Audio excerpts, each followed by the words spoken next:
I'm Anitra Terrell, owner of Reflection Design, Afro-modern home decor. And I'm passionate about telling the stories of how we express joy at home using the art and textiles of our roots. So join me as I take a closer look at the lives and homes of men and women across the African diaspora. This is how we live.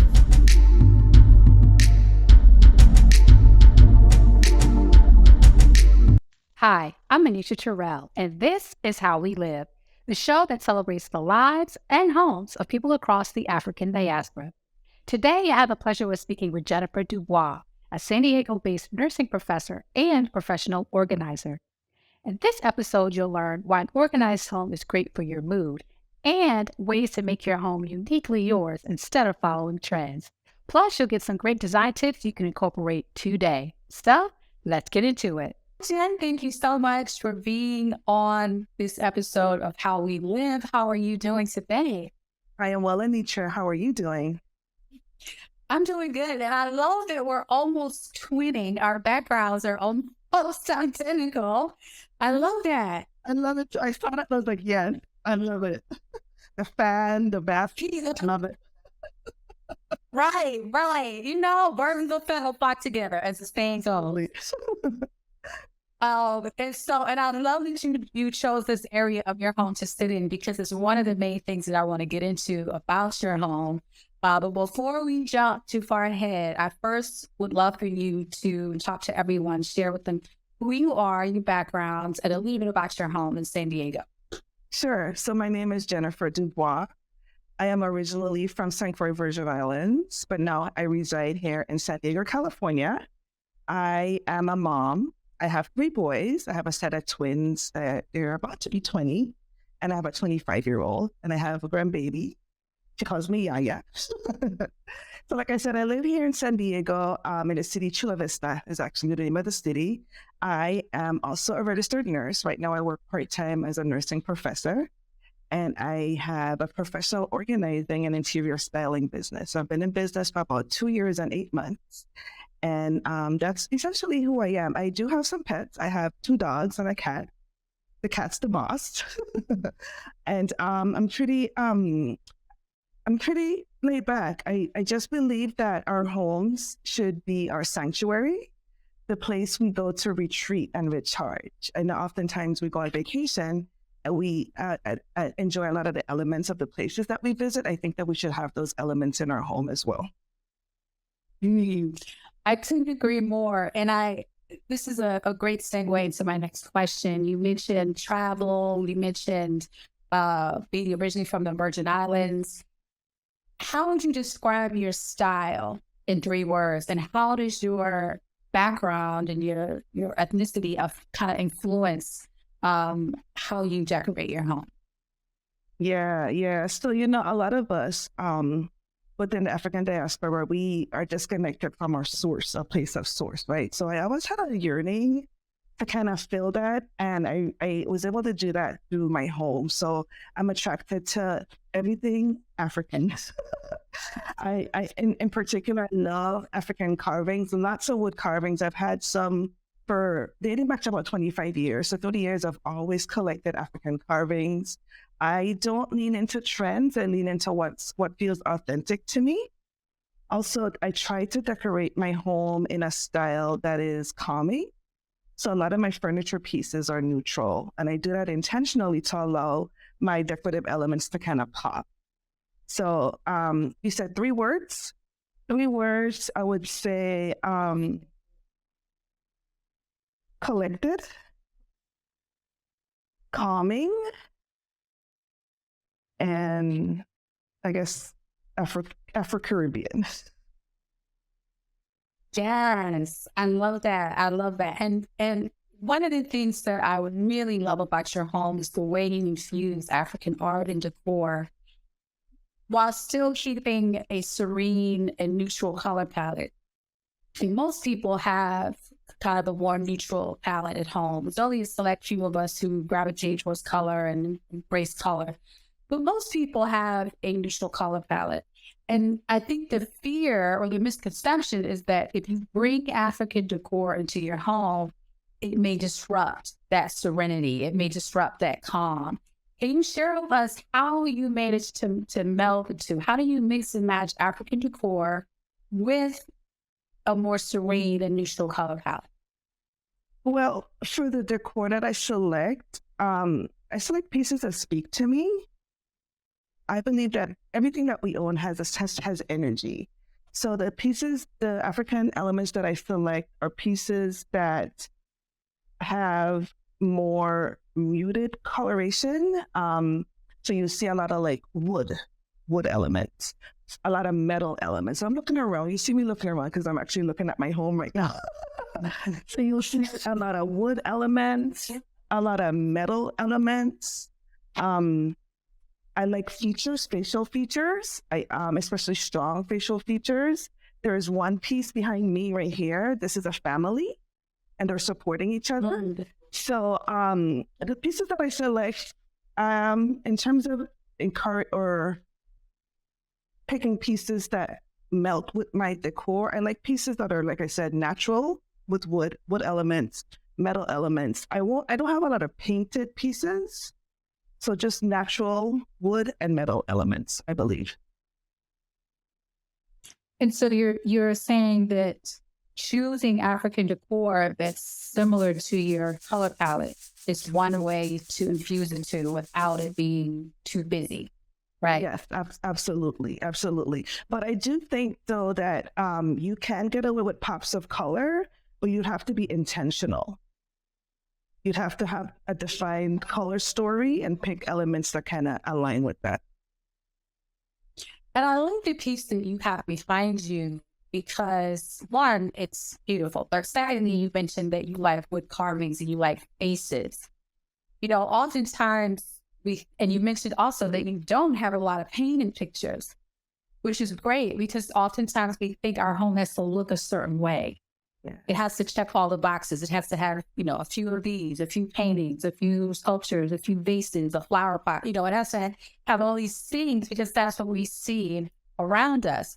But to your point, it really doesn't. It really should reflect the things that matter the most to you. So in your case, if faces are interesting and wood carvings are interesting versus paintings, don't force it. Bring in the things that you love. Bring in the things that you find interesting, and that'll be a great conversation piece in your home, mm-hmm.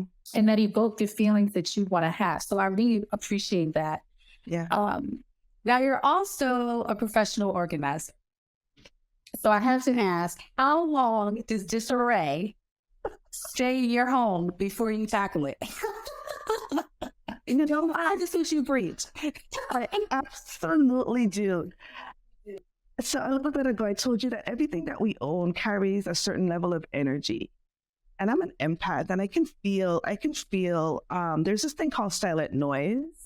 Imagine you were to go into a cafe, right? Or a diner. And in the back, the stove was greasy, the floor was dirty.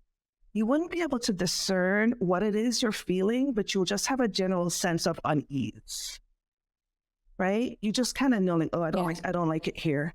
You can't say, well, the kitchen's dirty. You don't know that. But that's the same thing with clutter and disarray in my home. I feel it, right? And again, going back to what I was saying with regard to me, it being important for my home to be the place I go to retreat. So that space has to kind of have that calming vibe. So yes, but I do respect people as individuals. And for my sons, they don't have to be organized. I'm the one who wants to be organized, right? So I just kind of came up with a mutual agreement where I tell them every Friday they do a reset of their personal spaces. But all of the common spaces have to be organized.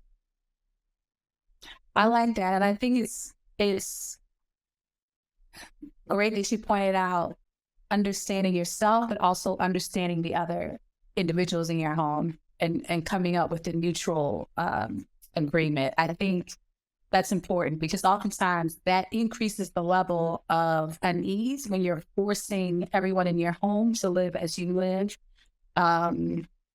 Instead of saying, okay, for your own space, well, you can kind of live out your life, but have some organization about it occasionally, but for the main spaces for the family, let's keep it tidy. And you're right that when you walk into especially if you've had a hectic day outside of the home, the last thing you want to do is walk into a home that's equally hectic. Yeah. Because that can have an effect on us mentally and physically. So I wanted to make sure we touched on your organization expertise, because decor is great and beautiful, but if the things around it are cluttered and, all over the place, you won't really get to enjoy the place that you've created with the art and the decor and the sculptures and the fabrics. If everything around it is a hot mess. So Absolutely. Absolutely. Yeah. Now, many of us are working from home, or we just need an occasional place to pay our bills or just sit and write, but we don't have enough space for it. You came up with an ingenious way to create a home office space in your home. Can you tell us about that? How you came up with the idea, how it's working, and all that? Yeah. So it was at the top of the pandemic, and I had decided to start my business, and I needed a space. I tried to work at the kitchen table. It didn't work out because I have to move the things every time. And I tried to work at various spaces throughout the home, and it just didn't work out. And I kind of just stood back and I just kind of looked at my home with a different perspective. And I noted that I had some space at the bottom of my stairs. And at first I was like, I'm not quite sure if this is going to work, because again, I don't want, for when I come into my home, I walk into the energy of work. I still want it to feel calming and, all the things we talked about. So I decided to set up my office at the bottom of the stairs. So, and again, I don't know if I didn't mention this, but one thing that's important with organizing is establishing zones, kind of like an island, right? And on this island, the only things that can live here are office-related things. So I had to come up with a way to kind of designate that space as my workspace, and I did that by an area rug. So the area rug, the borders of the area rug is the boundary for my office. So within that space, I selected elements that matched the overall feeling that I wanted for my home, so that it kind of blends seamlessly. So at the end of my day, I put away all things paper, everything gets put away, and it just looks like a seamless addition to my home. So that's such a genius idea. And we often have those kind of empty spaces in our homes that we don't even realize. The bottom of a staircase, a corner of a room, areas that typically there's not much in them. Maybe you might put a plant or something in it, but there's not really anything in it. But you can fit it in a tiny desk pretty easily. Yeah. And I like that you mentioned creating the zone. So even if you're not sure how is this going to fit with everything else in my home, in my apartment, the area rug, I think, is a really cool way to help, plan a stamp like this is this area, this is what it's used for.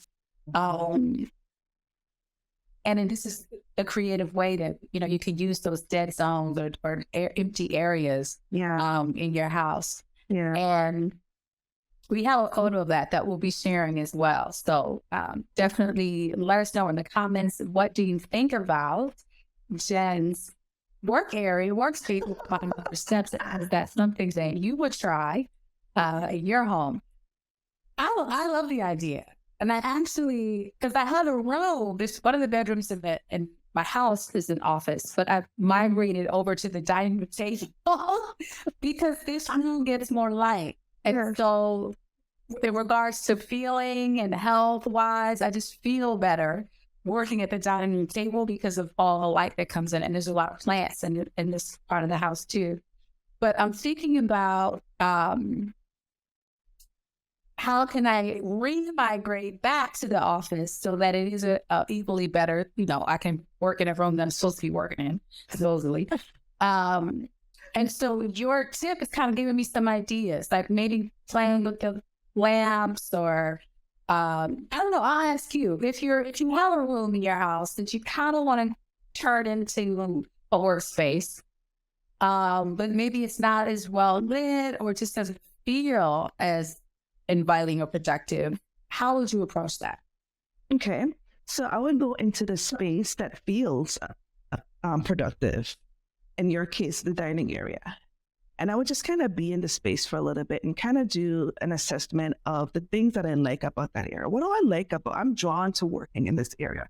There must be a reason. Why do I like this area? And then you kind of do, okay, I like the lighting. I like that there's a window. I like whatever the elements are. And then you go back to the space. Like in your case, you have a designated office space. You go back to the space and say, okay, so these are the things that I absolutely need to have in a workspace that feels good to me. How can I then incorporate those things into the space? And for the lighting, you could do overhead daylight lighting if you don't have a window, right? If you don't have a window, you like the idea of looking out to greenery, have a huge, like a large landscape art piece, right? Kind of gives you the idea or the sensation as if you're looking. I remember when I worked in the hospital, I had a colleague who had a tiny little office and she put cloud wallpaper on her ceiling.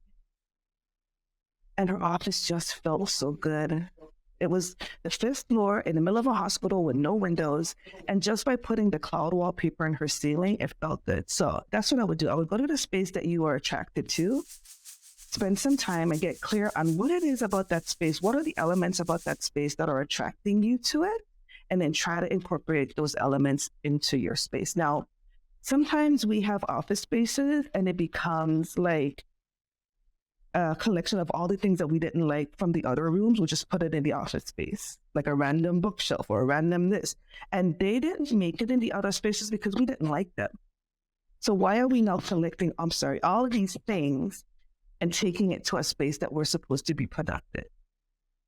So that's kind of what I would do.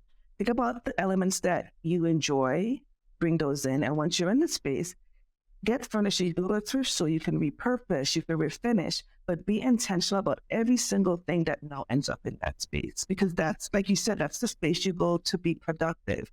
And here's the thing, going back to that silent noise, it's a distraction. Like you're sitting in the space and there's this lamp that you don't like anymore. And there's this rug that you don't like anymore. You may not be thinking about those things consciously, but subconsciously they're affecting you. And there is the distraction. So that's my long answer to your question as to how I would address the situation. No, thank you. That's a perfect answer. That's perfect. And because it really makes you sit and think instead of do. Like, well, let me just get a desk. Let me just get a chair. Let me just get the bookshelf. Because again, those are the things that I think I'm supposed to put in this space. Yeah.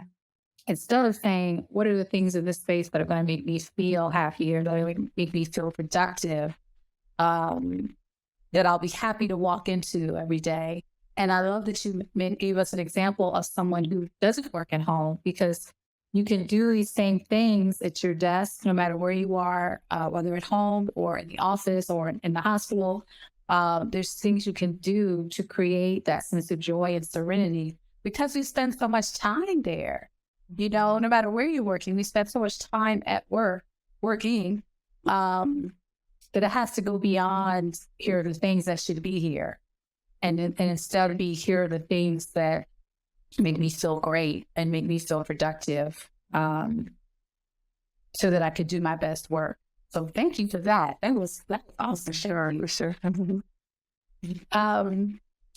So at Reflection Design, our mantra is see yourself at home. Jen, how does your home reflect who you are and how you live in it with your family? Yeah, I love that so much. So your home should tell your story, right? Someone should come to your home and with you being absent, be able to get a sense of who you are. So going back to some of the things I talked about a little bit ago, just my connection or my desire, I should say, to connect to my true African roots. You'll sense that in my home. You'll sense my affinity for orders in my home, but not sterile and not perfection, because my home isn't perfect, and you won't find that. So you'll sense that I like order, but not perfection. You'll also sense that I like comfort and being cozy, because I always call it my sectional that's too big for the space. So you'll sense that. You get a sense of my desire to travel, my interest in traveling, and you'll also get a sense of my connection to my family, because we have a loft area upstairs with pictures of our family. So I think when you come into my home, you'll be able to discern who we are. If you go into my boys' spaces, you'll see all the things that they're interested in. And then my husband, he has a space, you'll get to see the things that he's interested in. So yeah, if you were, and I keep looking away, and I'm supposed to be looking at the camera, but I'm looking because I am in my open area in my home and I'm just getting inspiration. So if you come into my home, you'll see that this person is connected to their African roots. This person is connected to their Caribbean roots, and they're very proud of those things. This person likes order, but not to the point where it's perfect. It's comfortable order. And this person makes space for the personalities for all those who live in the home. So those are the things that you'll get. Yeah. Yeah, comfortable order. Yeah.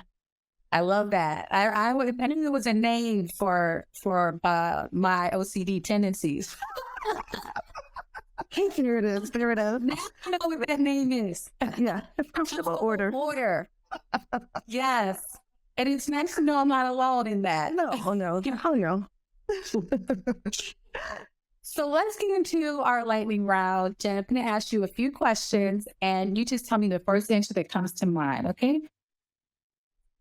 Question 1, if your home had a theme song, what would that song be? It's my house, my home, I live here. I'll be I'm Jennifer. I like that. That's a good one. It's my house. How to play that song? I want to play that song. If a biopic was made about your life, who would you choose to play you?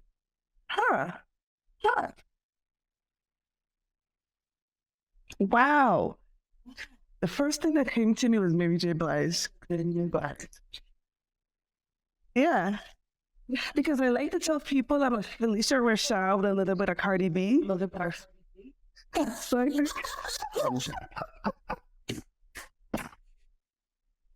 Rashad and Cardi B. Put them together. She got to go in Mary J. Blige. I love it. Very strong. Well, she is a really great actress too. So yeah. I can see that. Yeah. Okay. Good. Let's play it. Okay. Right. We're officially calling it. So you mentioned that you love traveling. So when you do travel, what's the one thing you always bring back, no matter where you go? I usually try not to bring things back. Actually, memories. Yeah, no. Because souvenir could be cluttered. That's what I'm going to say. The professional organizer doesn't bring anything back because it's clutter. If I have a second answer, it would be artwork from the local artisans. Yeah. Definitely. What's one design or decorating book that you would recommend? Well, I want to share my newest one. I have a client that recommended a book. It's called The Spirit of African Design. I just got it, and I'm just looking at it for inspiration. But I feel like it kind of, a lot of people, well, not a lot of people. Well, African decor can be a bit trendy, right? And sometimes I think it's important for people to know the meaning behind the elements that they're adding to their home. So I think this is a good book. The other book I like is it's Homebody by Joanna Gaines. Mm-hmm. I like that book because she really has a way of curating spaces that are representative of the people that live within the space. So she goes from within out with her design, and I like that. So I know it's supposed to give one. I gave two. No problem. We receive them all. Thank you. Thank you. I actually have the spirit of African design. That was one of the first books that I ever got related to African decor, and I was obsessed. Like, I still look through it to this day like it's the first time. It's that interesting. The imagery is that interesting. Beautiful book. So fill in the blank. Jen's house is always blank. Warm. Warm. It's still good. House is never blank.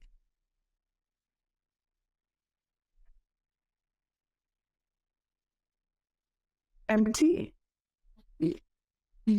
And can I elaborate? Sure. Empty, not in possessions, not in people, but that love energy. I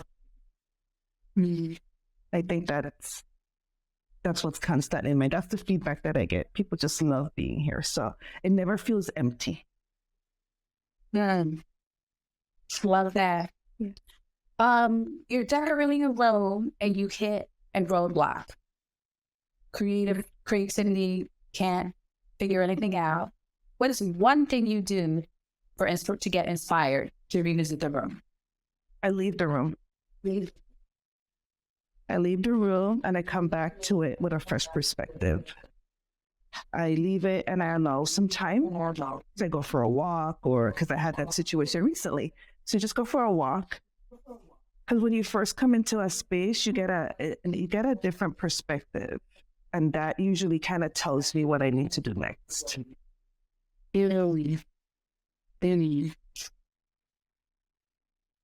Well, thank you. It's been so wonderful talking to you.